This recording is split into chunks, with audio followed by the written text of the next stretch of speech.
आर्थिक तूफान आ रहा है और ऐसा तूफान आ रहा है जो हिंदुस्तान ने पहले नहीं देखा है।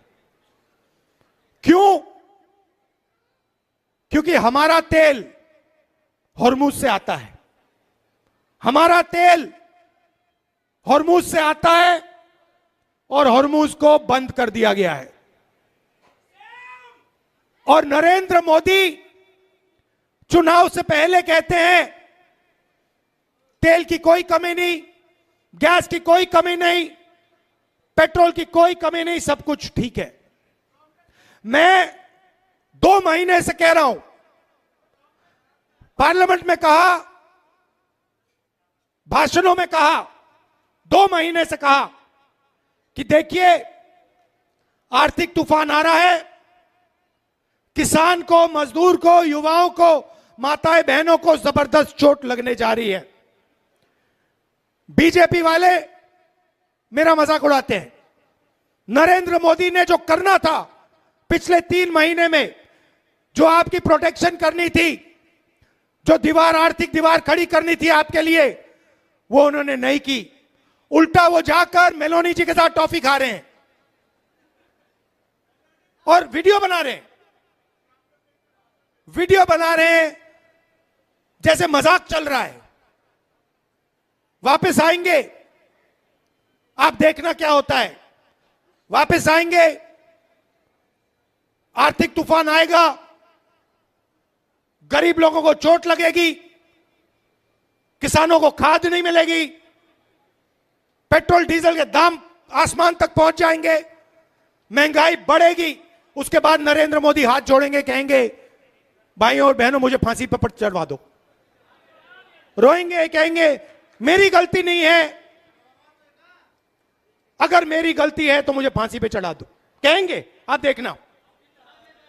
राहुल गांधी कोई किसी का अपमान नहीं करते। देश के गृह मंत्री को गद्दार कह रहे हैं। देखिए, बिल्कुल, देखिए, सुनिए, ये कहाँ थे? आप मुझे बताओ, जब उसमें आंदोलन हुआ आजादी का, तब ये लोग कहाँ थे? कहीं इनको किसी एक आदमी ने गोली खाई हो, या ये जेल गए हो? जेल गए पंडित जवाहरलाल नेहरू जी, महात्मा गांधी जी, मौलाना अब्दुल कलाम साहब, वल्लभ भाई पटेल, सरदार पटेल, कितने लोग न जाने, सरोजिनी नायडू, कितने लोग जेलों में रहे, देश को आजाद कराया। ये तो कोई थे ही नहीं। तो इनको जो देखिए, राहुल गांधी नाम है सच का। क्या है? राहुल जी का नाम है सच का। अब तो एक्शन होगा, जेल जाएंगे राहुल। अरे यार, किसको डरा रहे हो यार? तो सुनिए, पंडित जवाहरलाल नेहरू जी 9.5 साल जेल में रहे, श्रीमती इंदिरा गांधी जी रही, राजीव जी, हम लोग किसको डराते हो यार? कांग्रेस ने जेल की आजादी पर लेके तभी तो तुम लोग आजाद कराए। आपको अच्छा लगता है देश के गृह मंत्री या मोदी जी को गद्दार कहना? सुनिए, इसमें क्या हर्ज क्या है? तो इन्होंने कोई बताओ ना, अच्छा काम क्या किया है? लोग बताइए, अच्छा काम किया। अरे ये क्या अरे सुनिए, कहाँ चले गए वो आतंकवादी? पुलवामा वाले या मार गए, पहलगाम मार गए, या दिल्ली में कर गए हैं? किसी बात की कोई जांच ही सामने नहीं आई, किसी बात की कोई जांच नहीं आ रही, कोई सामने नहीं आई। बताइए, आप किसानों पे लाठीचार्ज करते हो, जो अन्न खाता हमारा, महिलाओं पे जो सोना लाते हो उन पर अत्याचार करते हो। बताओ ना, आप कहीं कोई बात करते हो तो बताओ ना। राहुल गांधी ने कहा कि जो संविधान विरोधी काम कर रहा है वो देश का गद्दार है। बिल्कुल सही कहा। विरोधी काम कर रहा है वो देश का गद्दार है। बिल्कुल। देखिए, मोदी जी, अमित शाह जी तो देश हित के लिए काम कर रहे हैं। क्या किया है? इलेक्शन में देश हित में काम कर रहा है, लोकतंत्र की धज्जियां उड़ा रहा है, संविधान की धज्जियां उड़ा रहा है, गृह मंत्री संविधान की धज्जियां उड़ा रहे हैं। बताइए ना, संविधान के लिए क्या किया? इलेक्शन कमीशन की नियुक्ति हुई, जबकि आपके चीफ जस्टिस के बीच में आना था, नाम हुआ। अभी सीबीआई के डायरेक्टर की बात हुई क्या? ये संविधान के खिलाफ काम करे, संविधान के साथ रहा, कोई काम इन्होंने किया तो मुझे बताओ। तो जेल जाएंगे राहुल गांधी कह रहे हैं। अरे किसको डरा रहे यार? पहले राहुल गांधी के सिपाही जाने के लिए तैयार है जेल, पहले राहुल गांधी के सिपाही जाएंगे जेल। वो हथकड़ी नहीं बनी। हे पत्रकार महोदय, मुस्कुरा मत। ये हथकड़ी नहीं बनी राहुल गांधी को पहना सके, वो जेल नहीं बनी जो राहुल गांधी को कर सके। राहुल गांधी जेल जाने से नहीं डरते। मतलब आप ये कह रहे हैं राहुल गांधी से पहले आप गिरफ्तारी दे? बिल्कुल। पूरे देश के जितना यूथ कांग्रेस है, महिला कांग्रेस है, जितने देश के कांग्रेस के कार्यकर्ता है, जेलें ठूस देंगे, जेलें भर देंगे। इनके जेलों के जो है ना, जगह नहीं मिलेगी।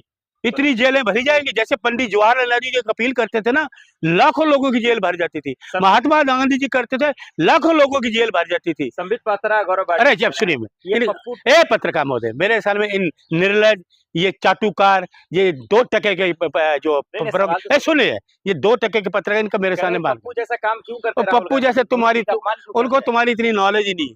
वो पूरी दुनिया, उनकी नॉलेज के दिन पूरी दुनिया ना राहुल जी को मानती है, तुम्हारे मोदी को नहीं मानते। तभी तो मोदी जी हर जगह भाग जाते हैं, हर जगह भाग रहे हैं। मोदी मीडिया भी कह रहा है कि ये मोदी जी का अपमान है, विवादित बयान दिया राहुल गांधी मोदी जी ने। अगर हमें माफी मांगनी चाहिए। तो मोदी जी किसी का भी अपमान कर दे, किसी का भी, किसी का अपमान कर दे। मोदी जी ने किसका अपमान किया? क्यों मोदी अपमान नहीं करते? 50 करोड़ की वो गर्लफ्रेंड, ये वो, मोदी जी ने क्या क्या नहीं किया, और मंचों से किया। सबसे बड़ी बात, एक देश का प्रधानमंत्री लोगों को ये कहे कि झूठ बोलो, बार बार बोलो, जोर से बोलो, ये शोभा देता? पूछो। माफी मांगेंगे राहुल गांधी? हे शट अप। अरे वो माफी वीर ये लोग हैं, बीजेपी के लोग हैं, हम लोग नहीं है, हम जान देने वाले लोग हैं। कहा उन्होंने, उसके लिए माफी मांगी। किस बात को उन्होंने जो कहा, कि देश के गद्दार है, गिरे। देश के लोग चाहते हैं जो राहुल जी ने कहा सही कहा, मैं भी कहता हूँ जो राहुल जी ने कहा सही, हम राहुल जी के साथ। डर नहीं लगता आप लोग? मैं राहुल जी का समर्थन करता हूँ, पूरी तरह से समर्थन करता हूँ। सब आप भी जेल जाएंगे? अरे सर, किसको डरा रहे हो? क्या बात है, रोटी घर में भी खानी है, वहां भी खा लेंगे। रोटी का सवाल है, वहां भी खा लेंगे, हम भी खा लेंगे। देश विरोधी बात करेंगे आप? ए शट अप। देश विरोधी कोई बात नहीं की हमने। देश विरोधी बात ये करते हैं, कहा है महंगाई की बात कर, देश विरोधी नहीं है। महंगाई कहाँ जा रही है? आसमान पे। ये देश विरोधी नहीं है। रोजगार, झूठ बोलता प्रधानमंत्री, 2 करोड़ लोगों को रोजगार दिया जाएगा, मिला? नोटबंदी में कहा मुझे 50 दिन दो, क्या हुआ? प्रधानमंत्री खुद अपनी बातों से पलट जाते हैं, तो ये झूठ नहीं है क्या? देश के साथ गद्दारी नहीं है क्या?